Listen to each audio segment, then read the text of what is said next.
Welcome to Country Fried Rock, where we have conversations with songwriters for real music lovers who enjoy context and musical connection. We are Country Fried Rock. Hey, this is Sloan Spencer. This week, I'm talking with two of the guys from the Infamous Stringdusters about their latest album, Let It Go. Chris Pandolfi and Andy Hall take turns answering questions and are so much on the same page, they sometimes finish each other's sentences. We'll jump right in with both feet with the Infamous Stringdusters today on Country Fried Rock.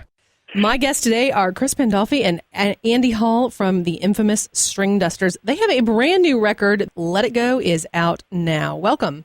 Thanks for having us. We're psyched to have this record out for sure. So as a fan, I have heard the title track a while back, and you've got a nice little video out about it as well. We did a video with our guy, Harrison Buck. He is our videographer, and he spent a bunch of time with us over the course of recording, and we were in a very cool spot out in Louisa, Virginia, so a lot of the footage from the church sort of surrounding the song kind of gives you a vibe for where this record was made. And, you know, a little bit of the look and feel inside the studio. But, yeah, just a little teaser to, you know, get people interested and sort of get the ball rolling on getting the word out about the new album. I honestly didn't realize until I did a little prep for this interview. I thought y'all were from out west. Well, you know, we have a lot of ties out west. You know, a lot of the sort of early formative shows of our band happened in places like Colorado. And so there seems to be sort of a connection there, and there certainly is. Most of us are New Yorkers, frankly. So we have a guy in the band from Colorado, another guy's from Idaho. Me and Chris are both from New York, so we met up in Nashville, actually, is sort of where the band got its start. Andy and I have actually both of us actually live out in the Front Range of Colorado. I live in Denver, and Andy's in Boulder. And as Andy said, Travis is from Durango. But, you know, when we were touring early on, Colorado was just kind of one of those early places that not only took us in as a band, but also sort of helped us figure out, you know, this is what we want our shows to look like, the kind of crowd that we're after. This is the kind of atmosphere that we're trying to foster. So, you know, with a lot of early appearances at places like, you know, the Telluride Bluegrass Festival, it was just a great learning experience, and so great that two of us have ended up out there now. So the ties were there early on, and in some ways only continue to grow stronger. That's cool. And it also creates different pockets of home. It does. Absolutely. That's an interesting thing. We actually enjoy having these connections in different parts of the country. You know, the band is all spread out now where we live, and we've got these sort of musical footholds in these different areas, like Colorado, where Chris and I live. Jeremy still lives in Nashville, where he gets to write songs with great songwriters down there. Andy Falco, our guitar player, lives in New York and has a real connection to that music scene. So it's cool to have people sort of do their things when they're home, their different musical side projects, and then bring all that sort of together into the Stringdusters. I'm Sloan Spencer, the host of Country Fried Rock. We'll be back with more of our conversation from the Infamous Stringdusters. Country Fried Rock is helping prevent musician suicide. For the last 2 years, our official charity has been Nucci's Space, a nonprofit organization removing barriers to mental health care for the music community of Athens, Georgia. This model program addresses everything from the need for affordable rehearsal space to loaner gear, as well as direct mental health services and primary care for musicians. We've got a ton of ways you can help them out at countryfriedrock.bandcamp.com. 2 incredible album compilations, baby onesies, check it all out. Get some great music for yourself or for a friend and make a difference. Hey, this is Andy Hall from the Infamous Stringdusters, and you're listening to Country Fried Rock. You know, it's funny. I've been talking with several people lately who have very established bands, but then also side projects. How does that help keep things fresh for you all?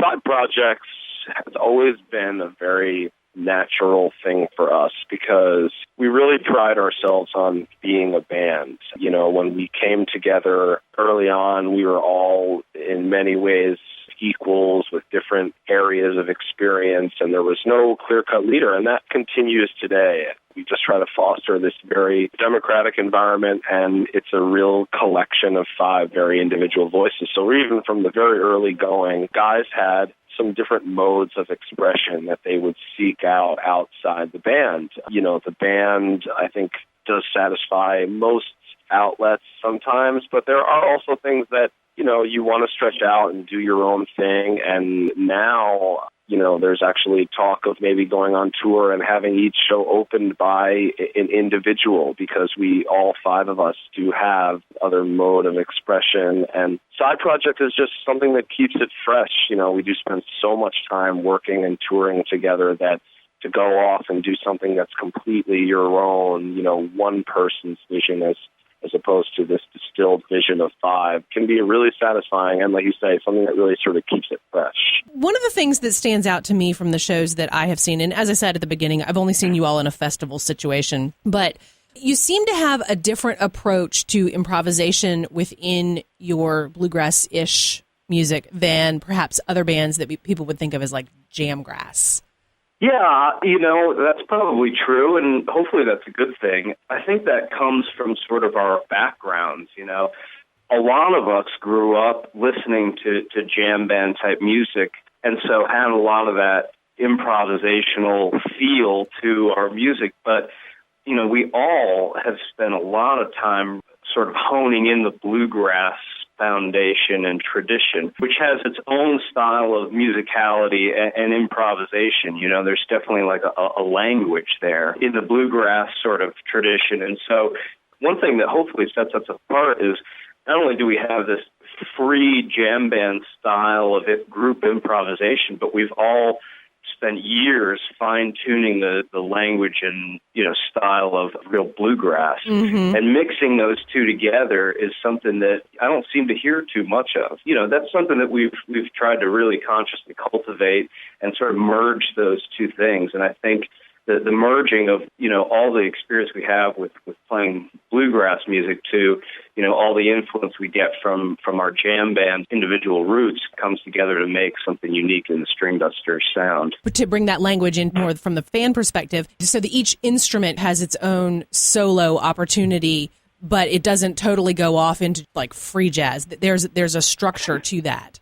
Yeah, exactly. And I think the improvisational element keeps us interested. It lets us be expressive, and it keeps the fans interested. But I think, having an element of structure to that is also quite nice. A lot of fans can appreciate that. And I think having some of that structure and foundation, I think actually helps us sort of broaden our audience outside of just, a jam band type of scene. It hopefully can connect to people who might be into bluegrass or jazz or, maybe refined musical styles. It's a fine line. You can go out and really crash and burn, or you can make something magical, and that's sort of the beauty of it. I'm Sloan Spencer. This is Country Fried Rock. You can find Country Fried Rock on great radio stations like 91.1 The Globe in Goshen, Indiana, Wildman Steve Radio Network from Auburn, Alabama, around the world. Online from Texas at Root Hog Radio, part of Radio Free Americana, from Mobile, Alabama on the Mod Mobilian Radio Network. Listen in Georgetown, California at KFOK 96.1, from Kodiak, Alaska on KMXT, KSRQ, Grand Forks, Minnesota, KKRN, Round Mountain, California, KDRP, solar-powered radio from Dripping Springs, Texas, WALW, Moulton, Alabama, and other great stations like CJXF, Calgary, Canada, 89.1 The Lakeshore, and yourhometownradio.com.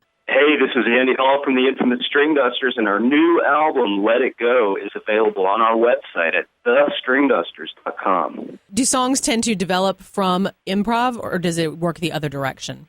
Our songs develop the same way a lot of people's songs do. They start with an individual or a couple writers and an idea born of some vision, a piece of lyrics, or maybe it's an instrumental hook. But what makes a lot of the Dusters music unique is that the writing process for us really kind of happens in two phases.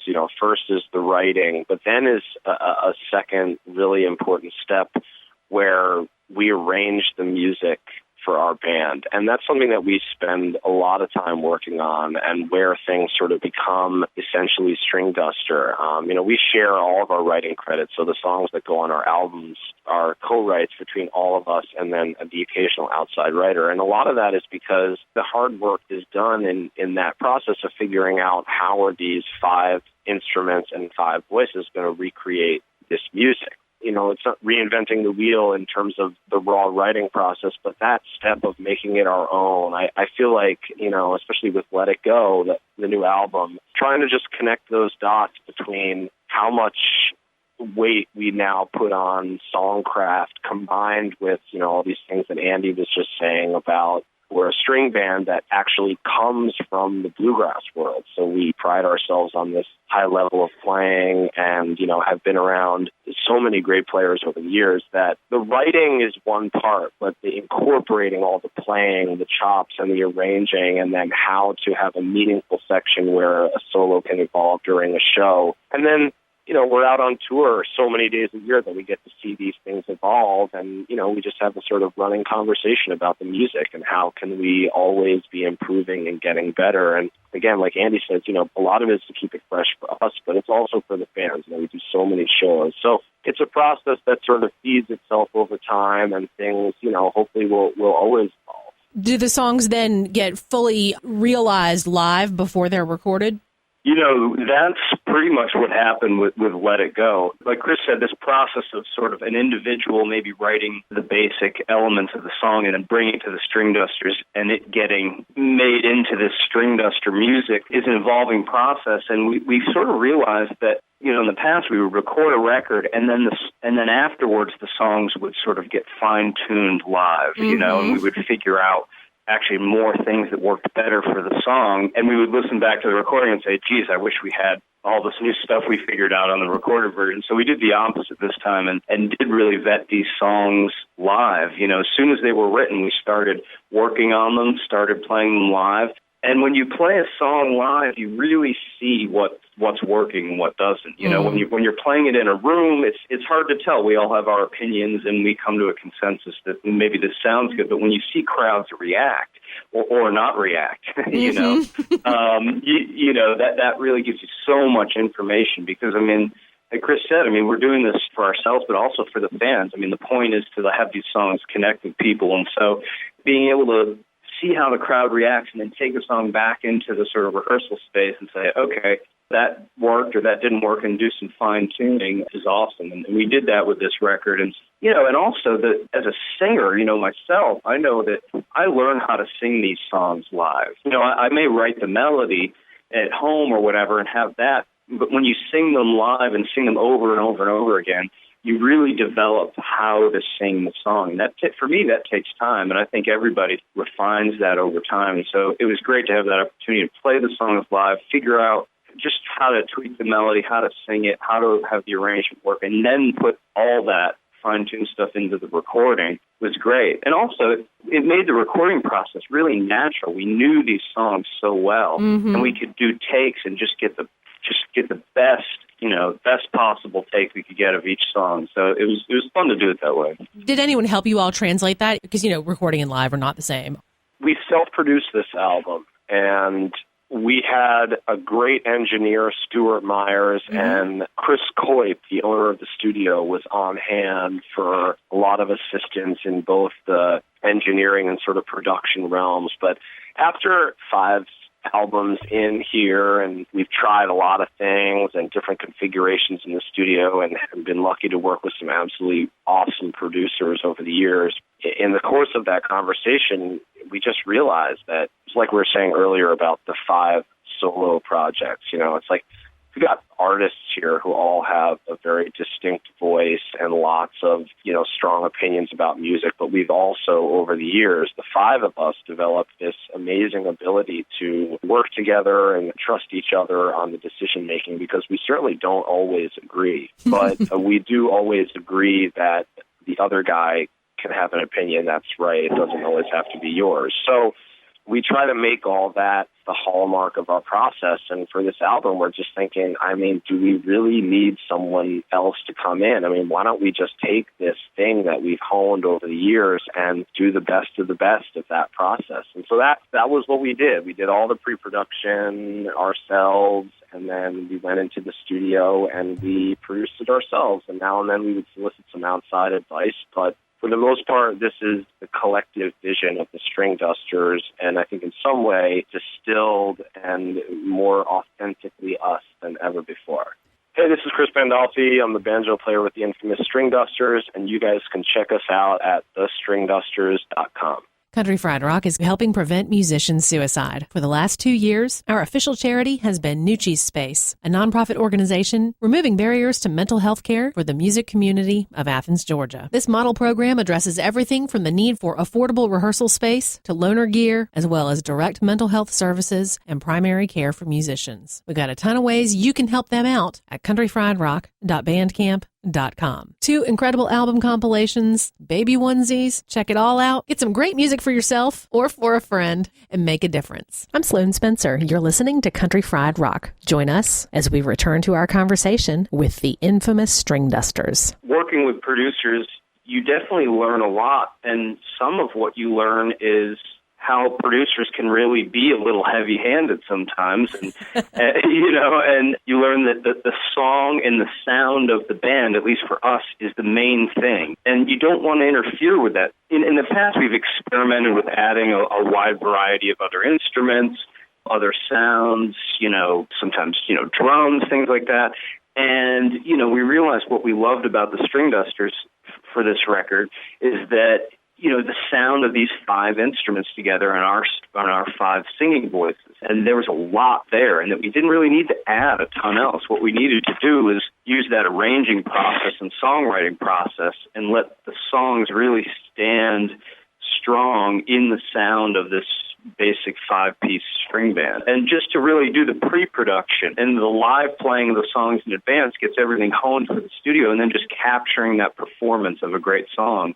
I'm glad you said that, but it's interesting. We did simplify it on this one, and fans seem to appreciate that when they're listening to authentic music. People who seek out string bands are usually into really authentic sounds, and something good to know as a string band. It's funny, too, going into this album, I think most of us thought that we would have more production, more post-production, more what we call layering in the studio, as Andy was alluding to, like drums and things like that. I think that is something that is a byproduct of having worked with producers who, all have a very valid thing to add.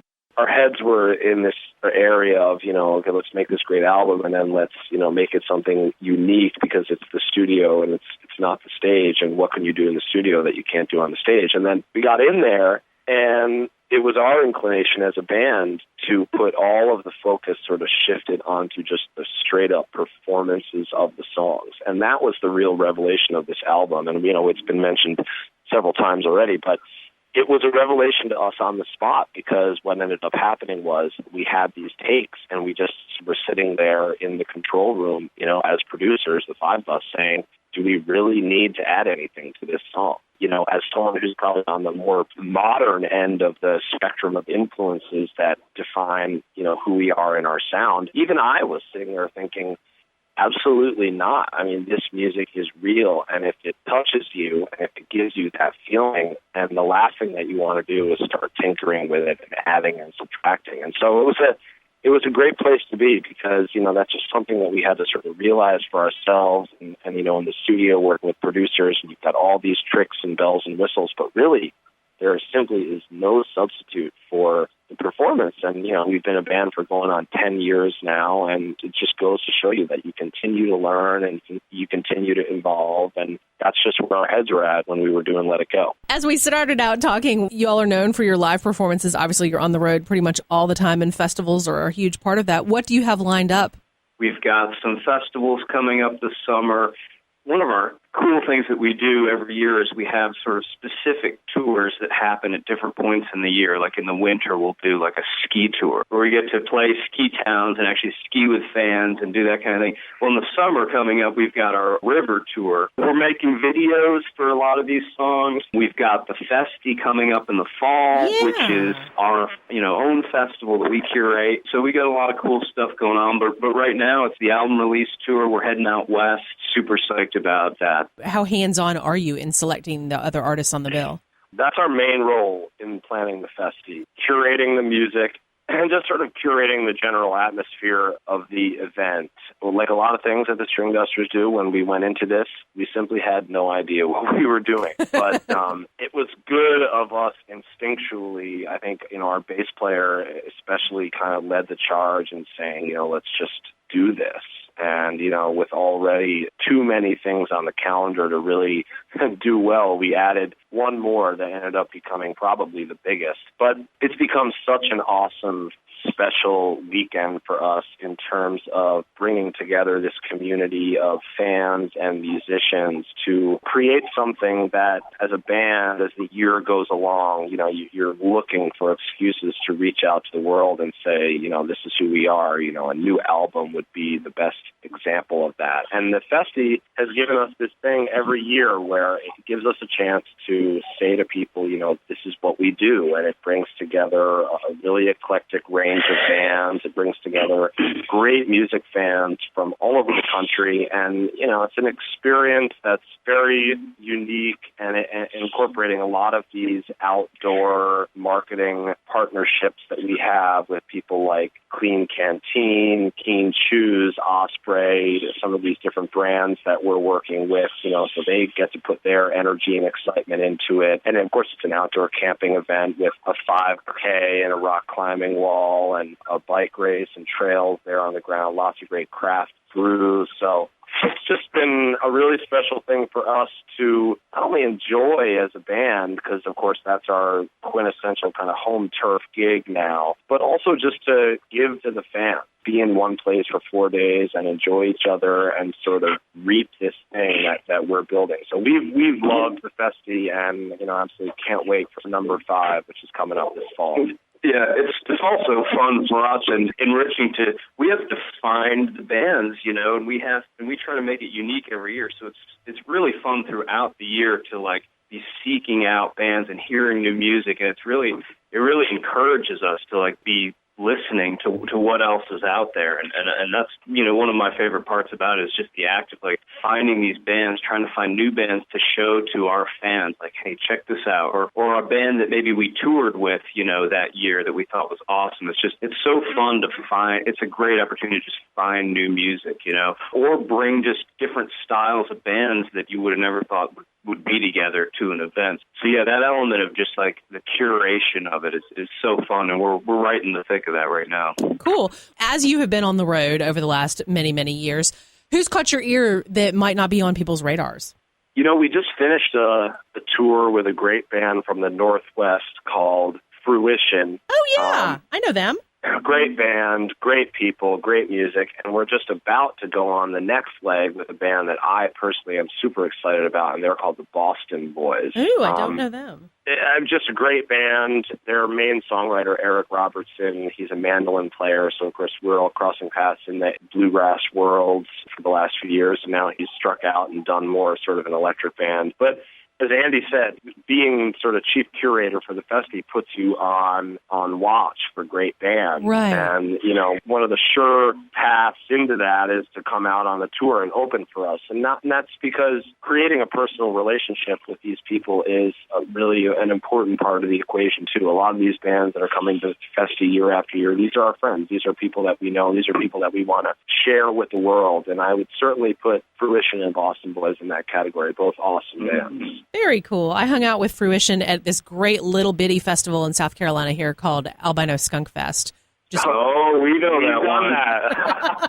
We know that. That is a super fun festival. It is. That is fun. That is. Yeah, you get the full gamut of Southern culture there, and yes, you do. Moonshine and everything. The whole deal. Fun. Yeah. No, those guys are great. Awesome. Chris Pandolfi, Andy Hall of the Infamous Stringdusters, thank you so much for being with us on Country Fried Rock. Thank you so much. Loved it. Safe travels, y'all. All right, see ya. Bye-bye. Hey, this is Chris Pandolfi with the Infamous Stringdusters, and we hope to see you this fall in Nelson County, Virginia at the Festy Experience, thefesty.com. Hey, this is Andy Hall from the Infamous Stringdusters, and our new album, Let It Go, is available on our website at thestringdusters.com. Country Fried Rock, music uncovered. This week's instrumental is Gilbert Takes the Wheel from Guadalcanal Diary and their album, Walking in the Shadow of the Big Man. You can subscribe to our weekly podcast on iTunes. Just search Country Fried Rock. Our Country Fried Rock stinger is from Steve Soto and the Twisted Hearts. Country Fried Rock is a partnership with the nonprofit Florence Regional Arts Alliance. Your donations to this program are tax-deductible to the extent you are eligible under U.S. law. Country Fried Rock radio programs are distributed to public radio through the Public Radio Exchange. prx.org. Copyright 2014 by Lilypad Productions. All rights reserved. Ever he been helping us some country fried rock.